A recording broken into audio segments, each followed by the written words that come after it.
Welcome to the Joy of Cooking podcast. Each week we set the table for a discussion about recipes and stories from the authors of The Joy of Cooking, kitchen victories and misadventures, and what we're cooking and eating right now. We're glad you joined us at the table today. I'm Shannon Larson, home cook, Joy of Cooking user and fan, and razor clam enthusiast. I'm Megan Scott, co-author of the 2019 edition of The Joy of Cooking. I'm a food editor by day and avoider of dish duty by night, and I am the proud owner of a giant cabbage. Congratulations. Thank you. I'm John Becker, fourth generation co-author and steward of The Joy of Cooking, America's oldest family-run cookbook, and I cannot be trusted with a room service order. Facts. Yeah. Was it too much? Tell them what you ordered. Well,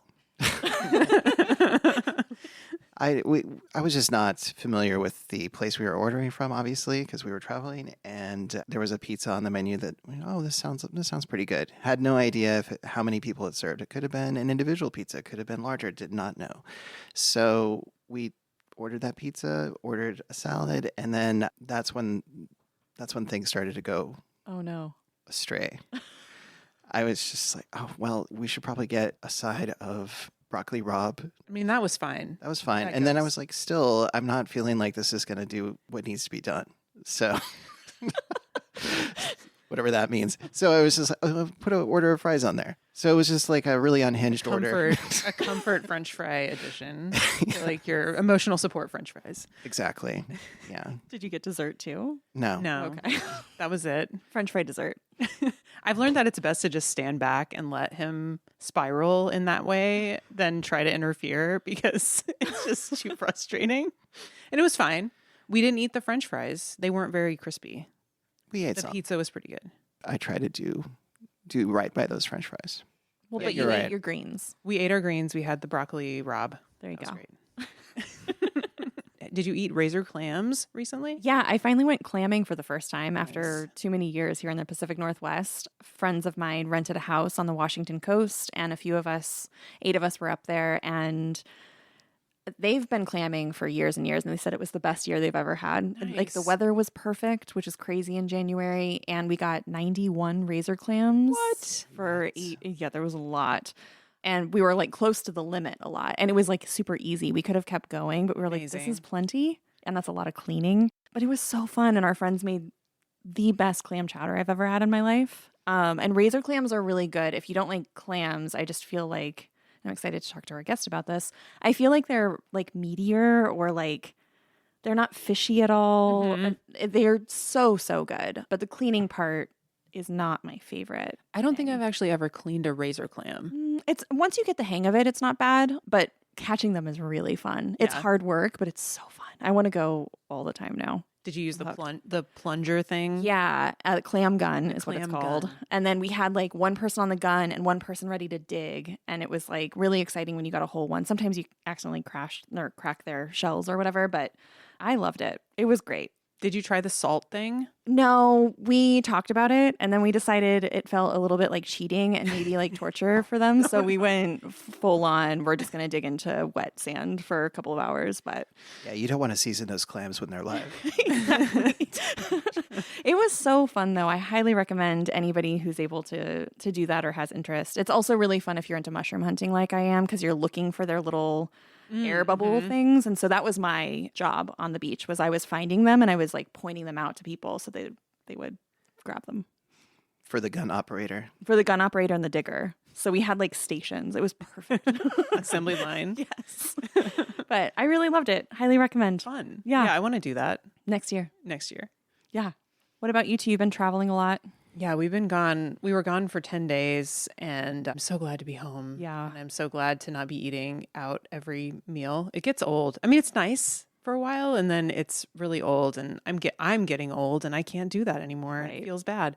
But we had some really awesome food, and I wanted to just talk about, I had a couple of really amazing cocktails in New York that were so fun. We went to a bar called Bar Contra, and the reason we knew about it was because he's not the owner of the bar, right? But he did the bar menu. I can't remember. Yeah. Something. Someone we have been following for a really long time, Dave Arnold, who has a podcast called Cooking Issues. He is like a bartender extraordinaire, and he has had a few different bars in New York, and this is the latest one. but he's always doing really fun, interesting things with cocktails. And so they have on their menu a red hot poker drink. So it's like so back in the day, like hundreds of years ago, they used to have, you would literally put a red hot poker in the fire until it was red, then plunge it into your drink, like rum based punch to heat it up in the winter.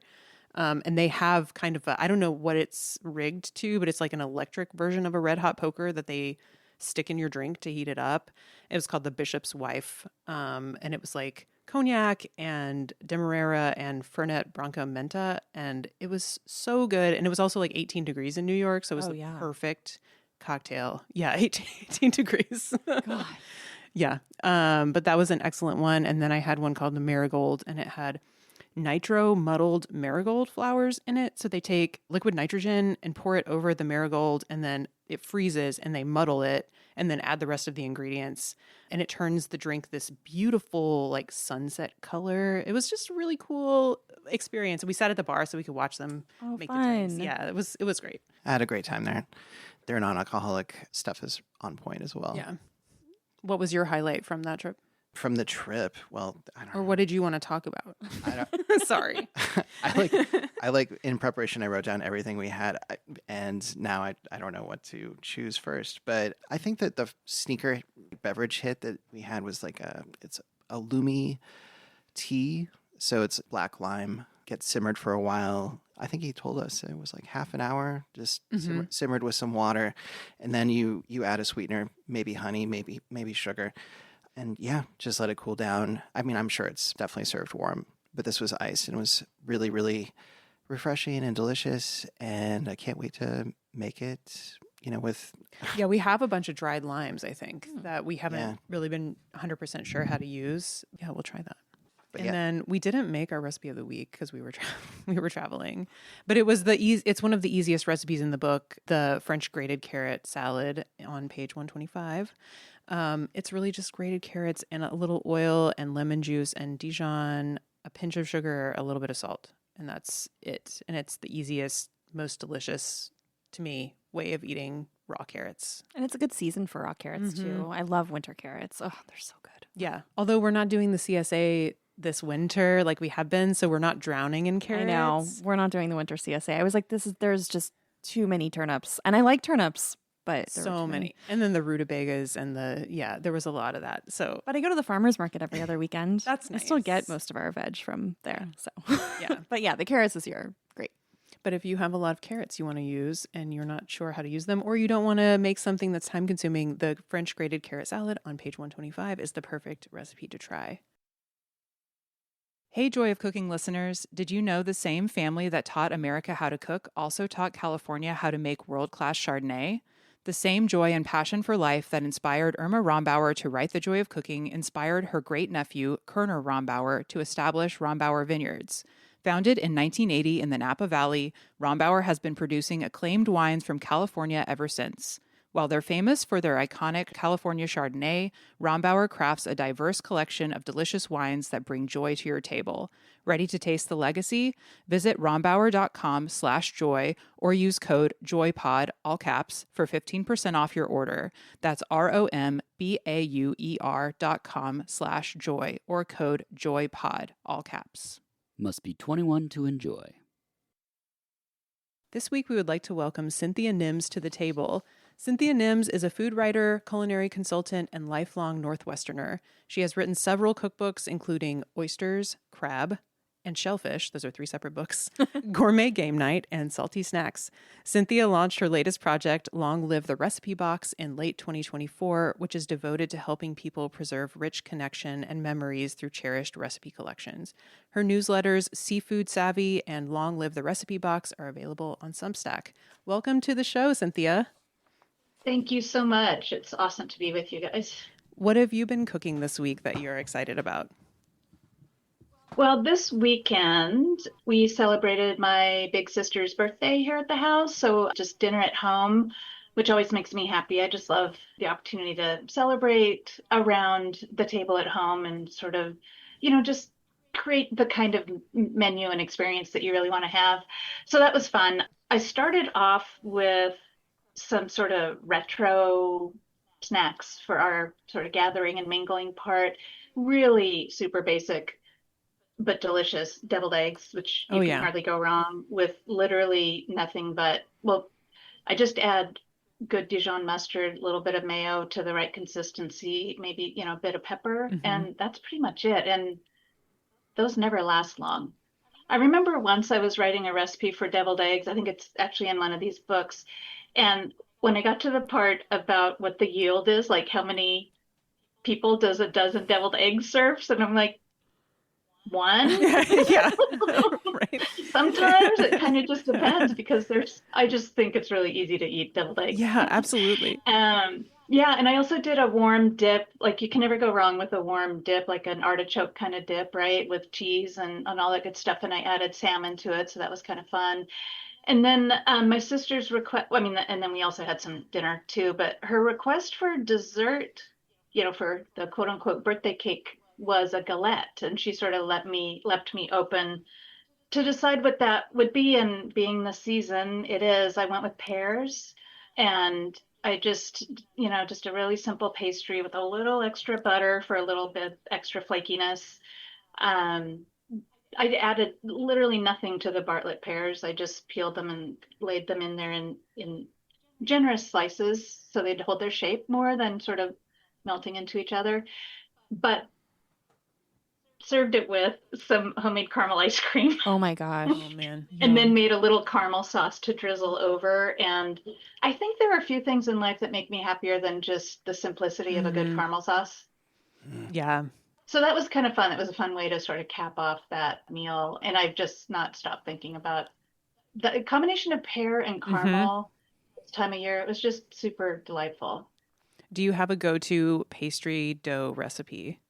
It's just the one that I sort of picked up at cooking school. I can't tell you what it is right off the top of my head, but it's, flour, butter, water. I skip the egg yolk. I mean, sometimes, there'll be an egg yolk in a pastry, but I I am just, yeah, I just keep it nice and simple. Hmm.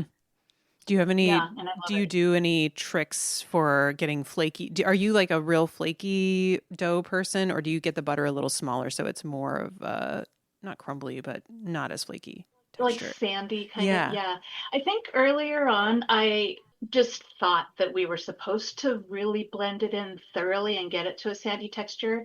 And I think it's in more recent years, honestly, from, pie divas like Kate Dermott and stuff, who make us feel okay about having larger pieces of Hmm. butter in the dough. And so I like to try to hit a happy medium where you feel like there's good distribution, but you see some nice pieces. And then you can, I didn't do it this time, but you can sort of, even just layer it up a few times instead of just rolling it out Right. as we do. You sort of take a couple hints from the sort of pastry school, and you can just layer it up a little bit, especially when there's larger chunks. And yeah, I think it's just delightful that simple combination can create something really delicious. And one of the things I'm really adamant about is keeping the pastry in the oven longer than I think a lot of people Yeah. do. I want to see like honest to goodness Hmm. brown on the full surface and not any hints of still any sort of just pale pastry, because that's what really assures both a crispiness and a flakiness, but also that the bottom of the crust is likely going to not be surprisingly still a little soggy when you're Yeah. No, serving it. no soggy bottoms. Mm-mm.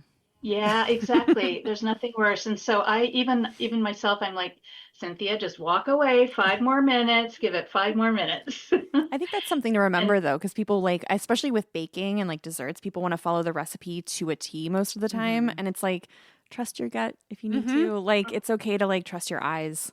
Yeah, and I like and baking things a little dark too. Yeah. I just feel like the flavors, like you get a little more of that. I guess it's not so much for like pastry dough is not really caramelization, but you get that browning reaction that just tastes yeah, delicious.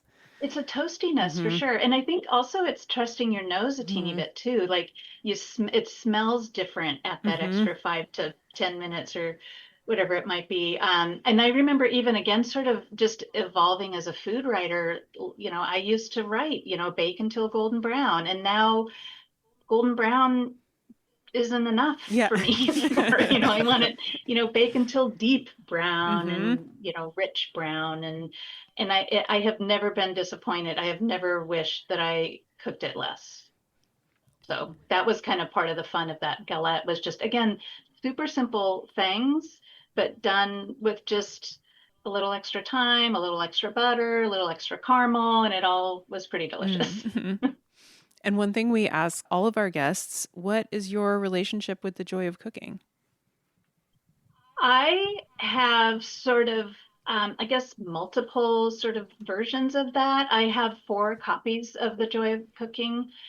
The oldest of them is a 1946 issue of the book that was my mom's. And in the front of it, she wrote later in life, I don't think she wrote it at the time that they got it, but later in life, she wrote that it was the first wedding present she and my dad were given when they got married. So that's a treasure, and there is no binding on it at all. There is some hunks of the threads are still attaching parts of the sections together. It's well worn, well used. There are the appropriately spattered pages around the pies, and the upside down cake got a lot of use. And like many old beloved cookbooks, especially I think Joy, Mom also taped recipes on the inside and back, front and back inside covers. So she made it sort of a recipe box too, almost, by adding other recipes to it. So I think that's, I just love everything about all of those things about that particular book.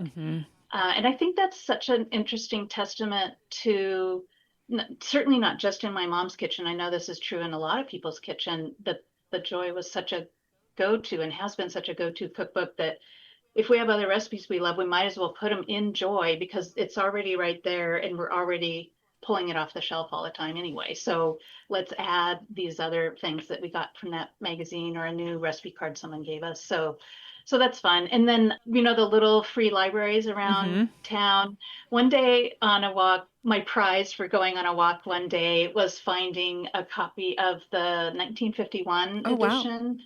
That was it was in pristine condition. So that was, I'm like, who would have parted with that? And I love that it's in such great shape, but I almost wish that it was sort of mucky in some areas. And I knew, I could tell sort of what the previous owners had really loved cooking from that. I have a 1975 edition that actually my husband got from his mom in the 80s. So that's kind of interesting. And that's a nice, like, part of his, his mom is a great cook and my husband's not much of a cook, but it was part of her sort of kitchen legacy was giving a copy. And then of course I have one of yours. I was down in Portland shortly after it was released and got a copy of the 2019 at one of the events in Portland. So I've got a bunch. As a food writer, I have long treasured Joy as a resource and a sort of a reference, whether it's for something that, I want to cook. It's like, oh, I haven't made I don't know, particular kind of stew in a while, and I'll just go get some ideas. Or when I'm doing research, like I did recently, I just live a retro life. I'm always looking for sort of some of these beloved recipes. And I was writing about tuna noodle casserole Heck yeah. a few months ago. And so I compared the older, like 1946 maybe version, and you had a slight, updated one with some, sort of commentary about changes in the 2019. So I love it for, I don't know, it's just a wealth of information, ideas, and inspirations. That's quite a few. Yeah. No, I think 4 copies is definitely above and beyond. Yeah. And I love I do love the ones too where people have stuck other recipe cards or just handwritten recipes in there or things they clipped out of magazines or newspapers. Yeah, I actually came across, like, on my phone, I came across a picture of a 1943 edition that we had found, like, at a beach house that was completely, I mean, like yours, binding was completely gone. And this person had, I mean, it was more than a recipe box. There were more clipped things than I think there were pages in the book. And it was all held together with, like, a struggling hair tie. Like, it was quite. An overburdened hair tie trying to hold it all together. That's great. You know, we're big fans of Rombauer Vineyards. They're sponsoring today's episode, actually. But honestly, their wines are fantastic with so many Joy of Cooking dishes. My current favorite is their Sauvignon Blanc with our cow soy gai recipe. That bright, crisp wine cuts right through the richness of the curry. It's perfect. Oh, absolutely.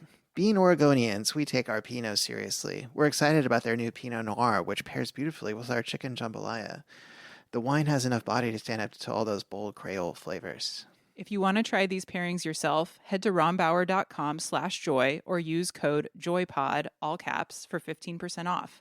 That's ROMBAUER.com/joy or code JOYPOD, all caps. Must be 21 to enjoy. Speaking of people collecting things in their joy of cooking, could you run us through the Long Live the Recipe Box project? What inspired you to start it? Sure. There's a couple of different sort of stages of evolution in this project. It officially started, like you mentioned earlier, at the end of 2024 when I sort of decided that this was a thing and I was going to give it a name, and that's when Long Live the Recipe Box really started. But it truly goes back to being a kid growing up in a kitchen with a mom who loved to cook, and my older sister loved to cook, so we spent a lot of time cooking. So I just was ingrained with the joy of spending time in the kitchen. I kind of appreciated it when I was a kid, but I didn't realize how important it was until much later in life. And my mom passed away in 2001, and because I'm the food kid in the family, of course, I brought home my mom's. She had a big accordion folder that was made for recipes. So, it was upright and it had sections for all the different, types of recipes. And that was a fixture in the kitchen. She really didn't have very many cookbooks. So she had Joy, she had the new Better Homes and Gardens cookbook. She had one cookbook of like recipes for Navy wives or something. It was a military family. And then she had this big folder. So I remember that so well. But when I brought it home after my mom passed away, I just put it up on a shelf. I put it on a shelf above the fridge in the kitchen. I didn't think about it for a while. I thought of it, I cherished it. I thought of it as a memento of hers, and it represented her and her life. But it didn't occur to me how much of my life and, how many memories and treasures were in there that I could really appreciate. It took, like a refrigerator died and we had to reorganize everything around it. So I took the folder down, put it on the kitchen table, and I finally looked into it. And only then, this is like maybe 2017-ish, 16, 17, only then did I start to realize all the treasures, the memories that were in there, how valuable and touching it was to pick up a recipe card and know that my mom held it, and she picked up a pencil and she had that piece of paper and she wrote this down. So it's a tangible thing I can hold that literally connects me to my mom beyond even just the food and the memories, the recipe that's on there. So fast forward, I started doing some workshops, and because I wanted to share this with people. I wanted people to not just leave these treasures gathering dust on the shelf, so that they could, realize all the value that's in there and the beautiful things that they can share with their family and friends. And so I started doing workshops, which was super fun. And then it just sort of evolved, and over time, like, what more can I do beyond the workshops? And I don't know. And it's just taking on, I kind of feel like it's taking on a life of its own. Like, I'm along for the ride to see where this goes, because I'm not sure what all this project is going to be. I do, as you mentioned, I do have a newsletter. I've done some really interesting like talks lately and events at stores, or I did an event at a museum this fall, like Thanksgiving weekend, talking with people about treasured recipes. And there's just so many interesting ways to connect with people about this topic. And I get extraordinary satisfaction from all the conversations, hearing other people's stories.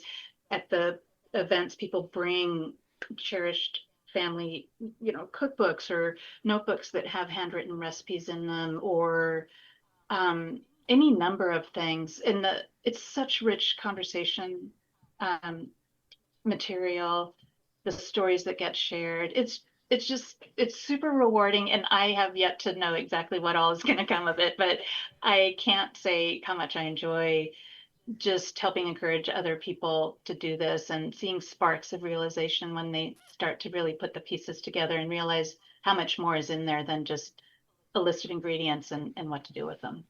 As you're talking to people about these recipe boxes and recipe cards, are you finding that people want to appreciate them as an object and the memories that they have, or are people also starting to cook with them? Yeah, I think that's an interesting point. It can be a little bit of both. Sometimes it's more of the physical artifact, the memory that holds. And there's some interesting ways to preserve that beyond the cooking of whatever's on the recipe card or piece of paper or scrap, whatever it is. And that can be, any number of things. I've known people, especially if it's one that's got the particularly beautiful, like it's a really great example of mom's beautiful handwriting and it's a favorite recipe. I've known people to like blow it up and have it framed and it becomes something that they hang in their kitchen. There are ways to sort of print them. I mean, you can print them on an apron or, kitchen towels or different things, or certainly it is, as much as the physical piece is wonderful, and I hope people hold them for as long as possible. It's obviously really great to scan them and have a digital version too for longer preservation. And then you can also potentially use it for other things, other projects, or, I can imagine, if you've got a lovely, cool recipe that's beautiful, a picture of the person, and you could almost do sort of collage-y art pieces with some of that too. So the physical recipe itself, I think, is really valuable, and cooking it, I think, is a big part of keeping the stories alive. Having the memory from looking at it is great, but that's sort of a connection that the people most familiar with that person are going to have. But I think we get to have a sort of ripple effect with those memories and the love of these different foods when we share those dishes with other people and have friends over and, make a dish and say, oh, hey, this is something I remember when I was a kid. Or it's there's this chili con queso my mom made for, it seems like every single gathering they had at the house. Nothing really outlandish, tomato, onion, chilies originally, diced chilies in a can, add some cheese, get out some Fritos. And I'm really thrilled that I have my mom's copper chafing dish that she originally served that in. So when I serve that to friends, I get to share that story with them and share a little bit of my mom. So I think beyond just having the recipe, keeping it alive with the cooking of them, which brings up a whole bunch of other sort of little details, like sometimes you want to update the recipe because it originally called for jarred cheese or certainly oleo. Yeah, oleo. I was on the tip of my tongue. Yeah. And, there's, certain ingredients we aren't quite as fond of using these days, or just different cooking styles, or like, I don't like sweet stuff as much. I mean, a lot of us don't like sweet stuff as much as, 50 years ago. And then our palates are all different too. So I think it's really, I like to encourage people to preserve the memory and the connection, but to feel free to make adjustments so that they'll really want to cook it today. Because to me, it's a little more important that the story and the connection be preserved in an active way, by cooking and sharing the dish, rather than feeling like, again, it's just an artifact. It's that weird old recipe I'm never going to want to make again, and just leaving it on the shelf. And unfortunately, that means sort of those stories and memories gather dust too, right? It's so funny. I actually had, this is just clicking, I had a friend reach out to me yesterday and he was like, do you want to come over for dinner on Friday? And I was like, yeah, let's hang out. And usually like when we get together with friends, we kind of go all out with meals, I feel like. And he's just making this thing called classic chicken, which is his favorite meal that his parents always. I think it's like canned Campbell's soup and boiled chicken and like maybe frozen broccoli.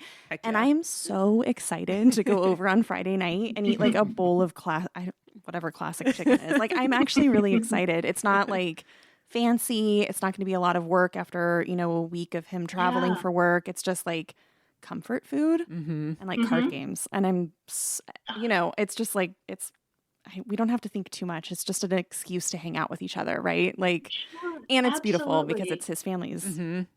classic chicken. I'll report back. What Yeah, it tell actually me. is. I want to know more about Yeah, classic I chicken. want to know.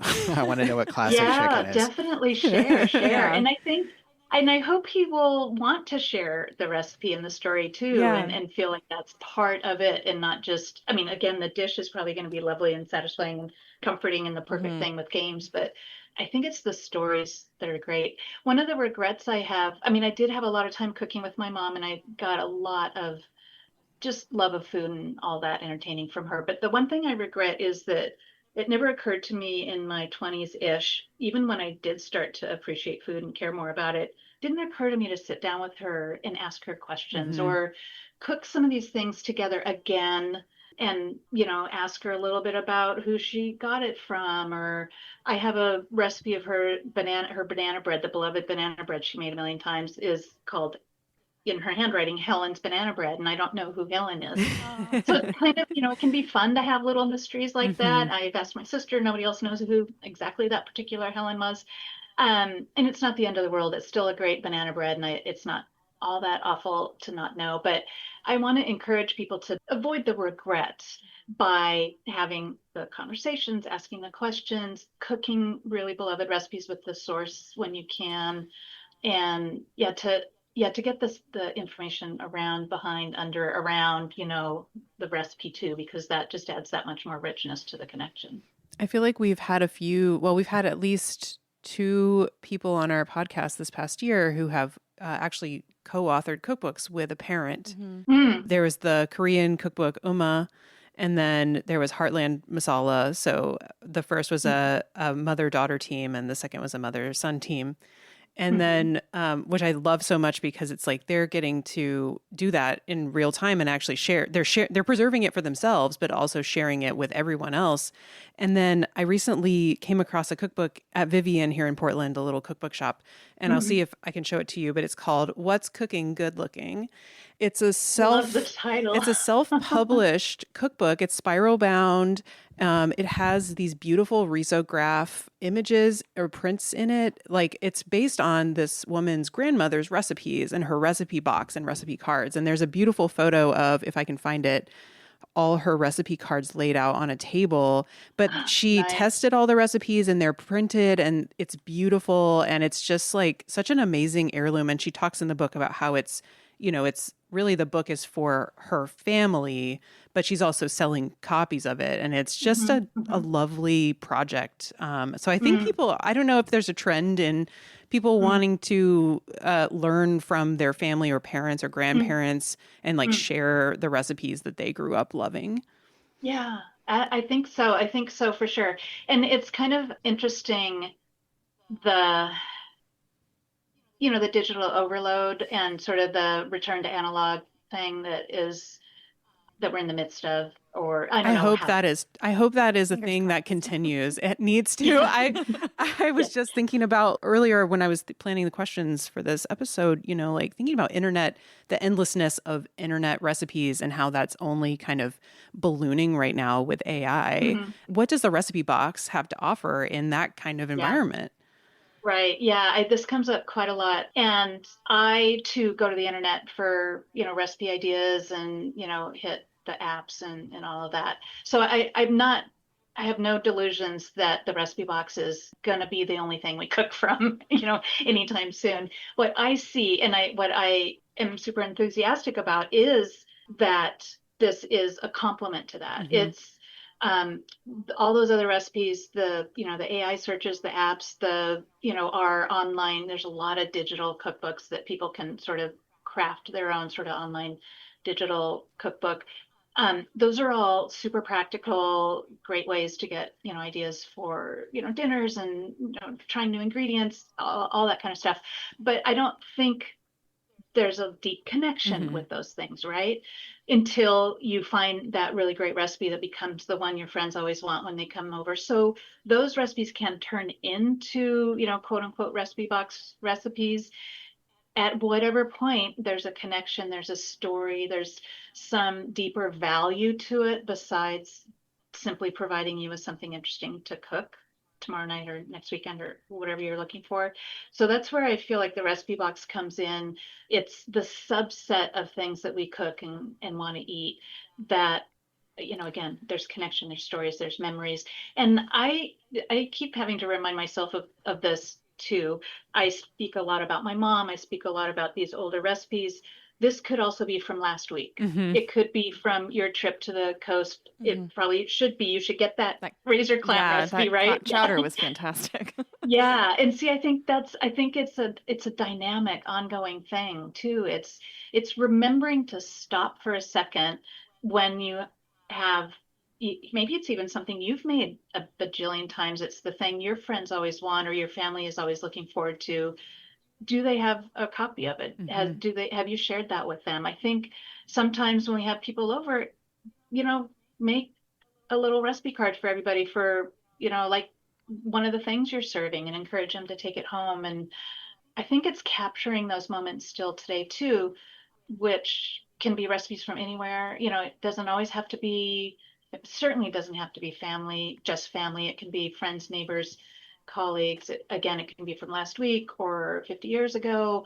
All about the things that spark some, value beyond just putting something on the table to eat. I love the idea of writing a little recipe card down and offering that to your guest when you're having a dinner party or something in your handwriting, not typed. Yes, it has to be handwritten. Right. So cute. Yeah.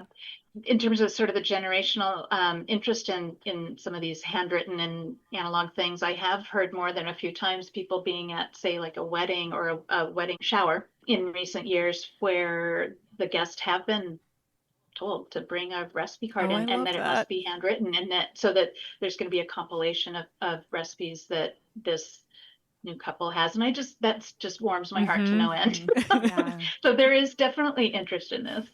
A few years ago, I scanned. So my grandmother, Betty, the Pacific Northwest side of the family, she had a bunch of recipe files and file boxes and was very diligent about actually, she would type them out. Some of them were handwritten, some of them were typed. She would give sources and, I'd see very good, like VG, as a, that was her way of. You're marking her favorite ones. You're marking her favorite ones. I remember going through those, and there's something very meaningful about actually flipping through them. Whereas, I have them all in Evernote, and I've actually shared them with my mother, with my aunts and uncles, and I don't think that it's really stuck with them that they're available to even search. I mean, it's OCR'd and everything. So, well, I think we're of a generation where we're used to looking for things on a computer. True. But they may not be. I remember this from the time we tried to create a Google Calendar and share it with your mom. And it was this is not working. We need to just do the analog calendar. I think the analog recipe card is, that's part of what makes it special. Well, she finally got a handle on Google Calendars. That's good. Did your family do recipe cards, Shannon? Yeah, my grandmother did for sure. My mom has them now. And I remember just looking at them all the time. And she would sometimes put them up on her refrigerator, the ones that she was going to cook that week or whatever. And I have magnets that used to be on her refrigerator that would hold those recipe cards. And I remember being young and just admiring her handwriting because I was kind of a nerdy child growing up and loved handwriting class. And I love it. But, sometimes I worry that my nieces and nephews won't be able to read it because they aren't being taught cursive. Oh, yeah. And I'm like, oh, no. So I don't know. I need to figure that out. It was really interesting so I went through my great grandmother's recipe cards last fall. My grandmother has them still. And I took photos of a bunch of them. But what was really, really interesting to me was to see her handwriting evolve. As she got older, it changed, her handwriting changed. And I could kind of tell what era each recipe was from, and she would write in the corner who the recipe was from. And I think most of them were from church ladies, her church ladies, her Sunday school group. And I don't know, it was just so cool to see her handwriting. And it's so special, right? Yeah, it feels really special. It is. Yeah. So also another thing that I was actually going through the scans of Betty's recipe cards. A lot of these things I never tasted, and there were definitely some that were just really funny, out of context. There was a blue cheese dip called Nippy Dip, and like this weird smothered hot dog dish called Marymont Frankfurters. And I was just wondering like how many kind of humorous, like I would never make this type things that you've run into during these workshops, and if any of them like kind of like stick out to you. Oh, yeah. Well, even in my mom's folder, I can't think of anything specific from like the workshops that people have brought, but I, even in my mom's folder, which is like, it's just packed with stuff, I can't bring myself to throw away the recipes that she clipped out of a magazine that start with banana pudding or banana, probably pudding, and have mini marshmallows and stuff in it. That I don't even remember if she ever made, but, and I certainly am not going to be making it, but I have a hard time throwing those things away. It's a little time capsule. Yeah, it's a time capsule. And to me, it's the whole collection sort of represents her to some degree because she at one point thought, well, maybe someday I'll make this banana pie with mini marshmallows. So yeah, I tend to keep even the goofy recipes. I'm trying to think of any that I can remember that have a funny name. And sadly, I think all of the ones that I can think of right now are just very practical names.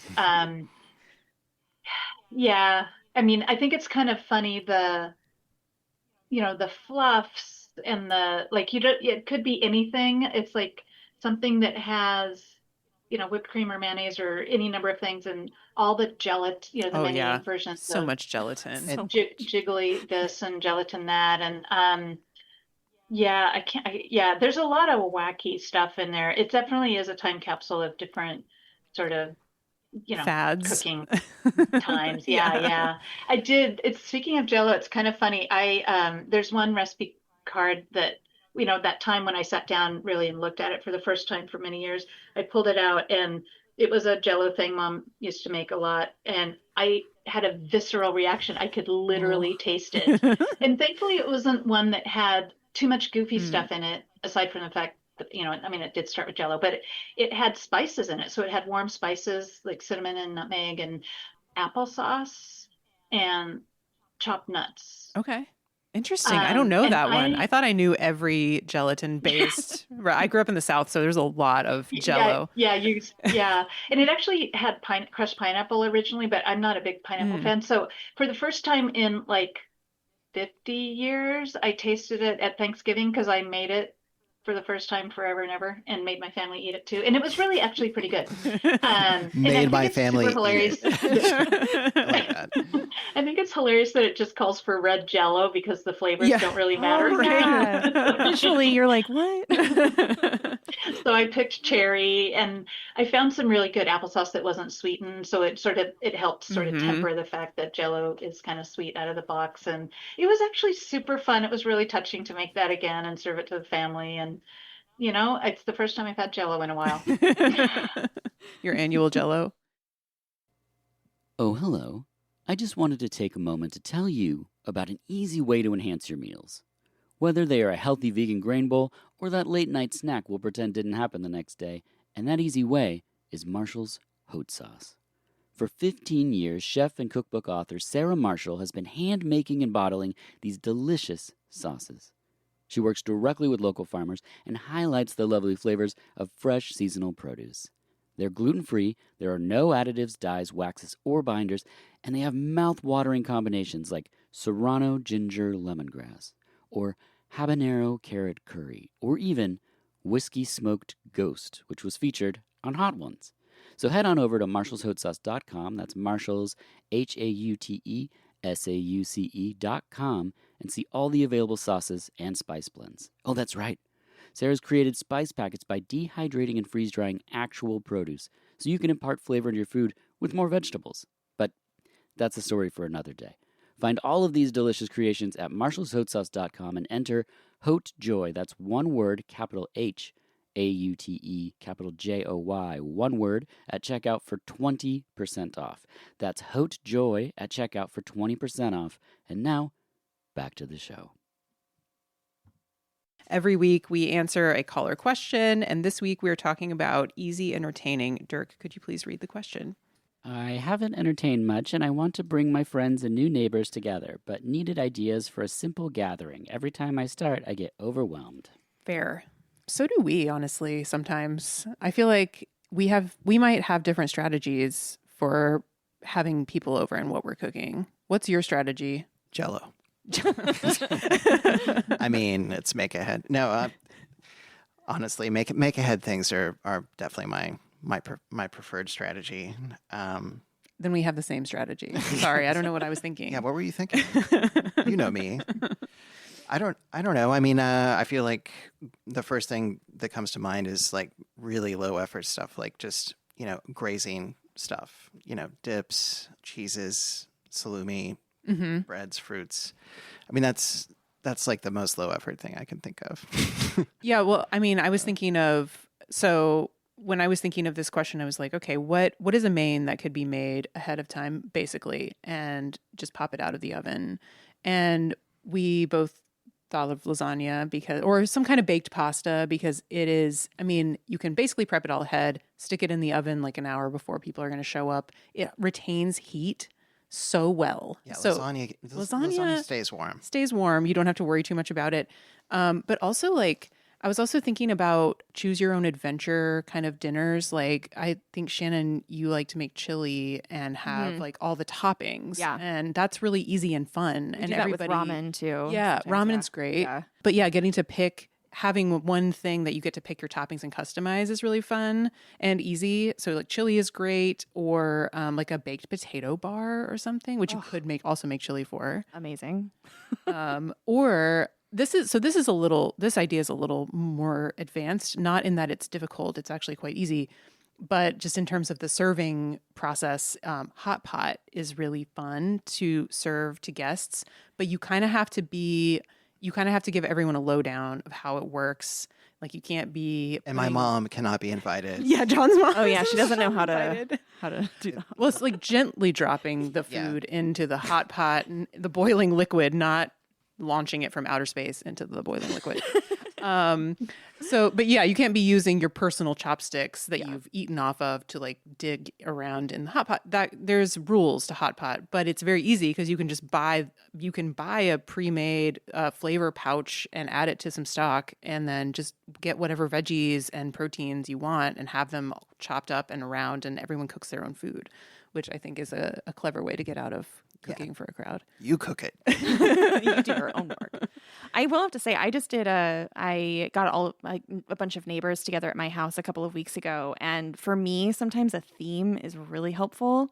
And I had this bottle of booze that had been in our cabinet for a long time, and blue curacao, is that how you say it? Mm-hmm. And I just had like a tropical themed dinner. And then one thing I will have to say, like, it's okay if you don't make everything yourself. Mm-hmm. Like, that's Yes. allowed, especially with groups of people. Like, don't put so much pressure on yourself. We made like sweet and sour meatballs, but we got frozen meatballs. Like, I'm not going to make meatballs for my neighborhood. I love them, but that's too much work. So it doesn't have to be perfect. It doesn't have to be like Instagram worthy. I feel like there's a lot of pressure when you're online, social media specifically, to like have everything look perfect and have it all be like grammable. It doesn't have to. You can just put some like yummy sweet and sour meatballs and some macadamia nuts and some pineapple and some coconut shrimp on the table, and everybody was so happy.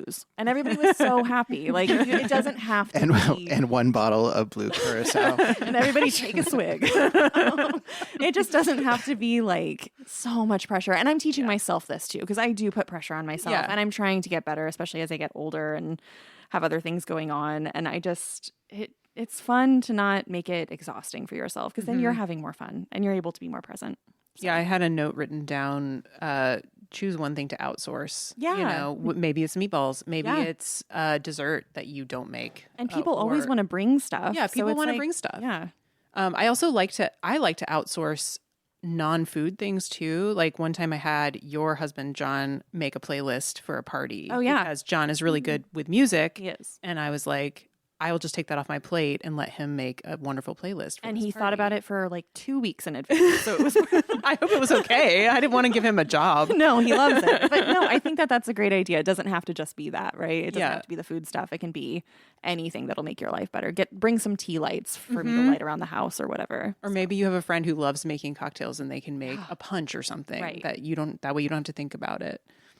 Cynthia, do you have any tips for easy entertaining?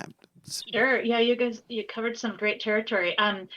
John, I'm a huge fan of the whole snackorama option, and I think it might depend a little bit on what their setup is like. If like we've got a kitchen, block area where it's easy to hang out with 6 or 8 people, and you can really sort of have a snacking dinner almost, if that feels like it suits the occasion and the people that are coming. I think it can also be a little disarmingly, comfortable for folks. It's like, oh, we're not going to sit down and worry about having our elbows on the table or whatever, right? Especially if it's new to them, people. It sounded like, I think it was going to be like new neighbors. So I love that idea of casual. Shannon, absolutely buy some stuff. Like get just a pie from the store, or buy some prepared, snacks and dips and things. And I love just something in the oven. Like again, so no fussy, you're not pan frying anything at the last minute, or nothing a la minute, right? So the baked pastas are always great, or like a shepherd pie, or just something comfy, or even just a pot of soup and a good salad with some bread, and let it be a really comfortable, casual evening. And I think people sort of you see their shoulders go down, they relax a little bit, because there's not a lot of, they don't have to pay attention to the meal as much as the time with each other, right? Yeah, in Samin's new book, Good Things, she writes about how she and her neighbors and friends get together every single week for dinner, but how it doesn't have to be a big production, and how a lot of the time they just eat hot dogs. And I was like, yeah, eat hot dogs. Yeah. Or whatever. Like it doesn't really matter if it's something that you're comfortable making and that you enjoy eating. Your guests will probably enjoy it as well. And they're there some for Marymount sure. Frankfurters. Yeah, right.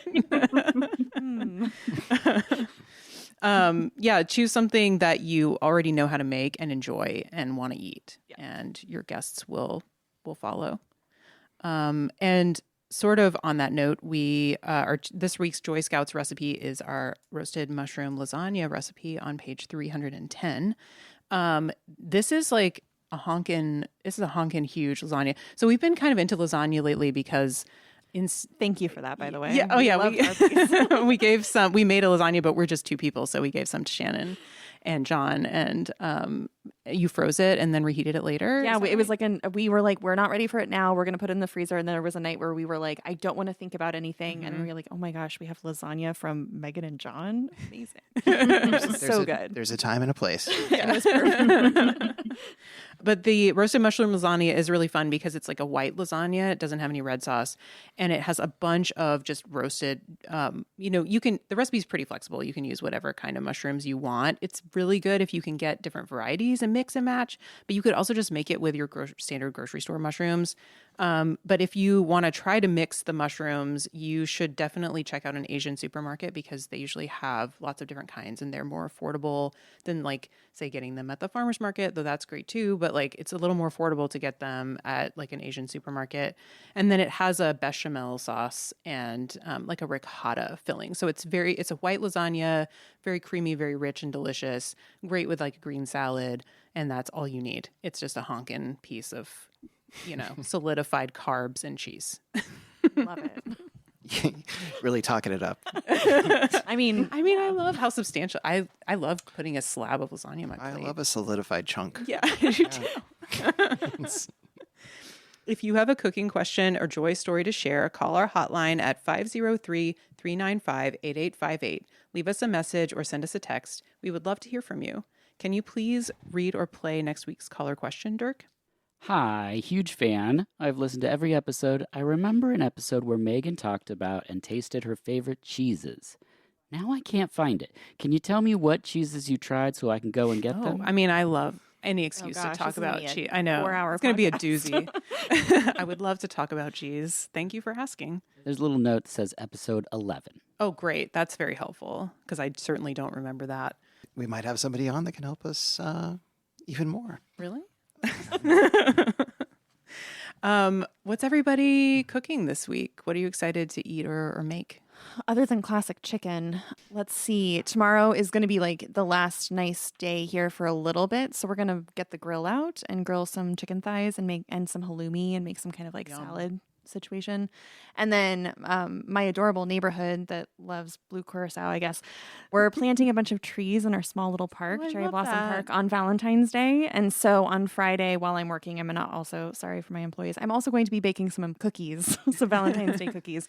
So I will be bringing the joy out for that because that is my go-to cookie book. I need it simple. Do you know which cookie you're No, gonna not use? yet, but if you have suggestions, let me know. I'll think about it. But yeah, so just snacking on things for Valentine's Day, tree planting, and then we go to the Nickel Arcade every Valentine's Day. Love that which is so what much. My husband and I will be doing. What a good date. Yeah, we win each other. We get tickets and then we pick out prizes at the little counter, like, little dumb stuff. Yeah, keychains and Yeah, whatever. yeah. Bouncy balls. It's great. The cats Do you just have take a everything. favorite? Do you have a favorite arcade game? I like basketball. I like the hoop shot, and then I also like claw machines. I'm actually Those are decent at fun. those. So, they can get you a lot of tickets. What are you thinking about, John? Well, we're trying to tweak a potato and hatch chili chowder. So I think I'm going to be working Trying on that that a little again. bit. Yeah, we did one batch earlier in the week, and it tasted really good, but we need to tweak the ratios of like cream and milk and all that so it doesn't separate. Yeah. Oh no. Yeah. No. Using milk was a bad call. I think I think that there is some acidity in the canned green chilies that you don't find in like a seafood chowder doesn't have that acidity, so it's not breaking the milk up and curdling it. But yeah, so we're gonna add more cream, I think is the answer. And you're going to perfect it before the next edition. Exactly. Yep. That's the idea. What about you, Cynthia? Well, I'm not going to be cooking much for the coming days and next week or so. I'm actually kind of slipping into seafood mode because I had a seafood box set come out recently, and I'm doing some events up in Bellingham. So we're going to be in oyster territory. Ooh. So I'll be eating a lot of delicious, and other seafoods, but there's like Taylor Shellfish has a restaurant up there right on Samish Bay. So we're going to be having lunch there on Thursday, I think, on the way up, and other delightful seafoods while in the neighborhood, and just hanging out in Bellingham and enjoying that really cool city too. So I'll be enjoying other people's cooking for the weekend. And oysters. Oh, I love Yum. oysters so much. For sure. Yeah. And before we wrap, Cynthia, where can listeners follow you? Well, I am on Instagram as Cyn Nims, CYNNIMS, and I have the two newsletters on Substacks, Seafood Savvy and Long Live the Recipe Box. And I also have a website devoted to the Long Live the Recipe Box project too. So that's simply longlivetherecipe.com. So those are the best ways to find me. We'll include links to all of those things in the show notes. Thanks for listening to the Joy of Cooking podcast. Before we go, show some love for your favorite podcast by subscribing to the show and leaving us a review. Follow us at joyofcooking.substack.com and on Instagram at thejoyofcooking. Stay tuned for next week where we'll talk about cheese, my favorite. And don't forget to make this week's recipe roasted mushroom lasagna on page 310. Call in with questions, hopes, history, or where you find joy in the kitchen. Our number is 503-395-8858. That's 503-395-8858. And we could not do this without our fantastic team at the Joy of Creation production house. Thank you to Dave Drusky, our production coordinator, Haley Bowers, our audio engineer, and Dirk Marshall, our producer. If you love the stories we bring you each week, please consider supporting us on Patreon. As an independent media company, your support is absolutely essential. It allows us to continue creating high-quality professional episodes that amplify the voices of women, small business owners, writers, artists, and creatives, and keep their stories free from commercial pressure. By becoming a Patreon member, you're not just supporting us, you're investing in the future of independent media. Please visit patreon.com/The Joy of Creation Production House to join our community today. Thank you for listening and supporting our podcast dreams.